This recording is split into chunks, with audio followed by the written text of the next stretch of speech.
Hello, in front of me I've got Philips speaker. In this video I'll show you how to play music from smartphone via speaker. In the beginning, make sure that your smartphone is connected with the speaker via Bluetooth or via aux cable.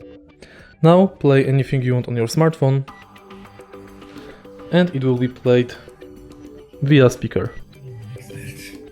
Jak to jest być osobą ewolucyjną? Moim skromnym zdaniem?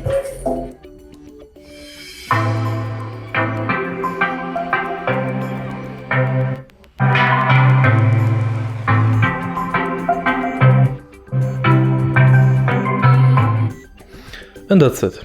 If you find this video helpful, please leave like, comment and subscribe.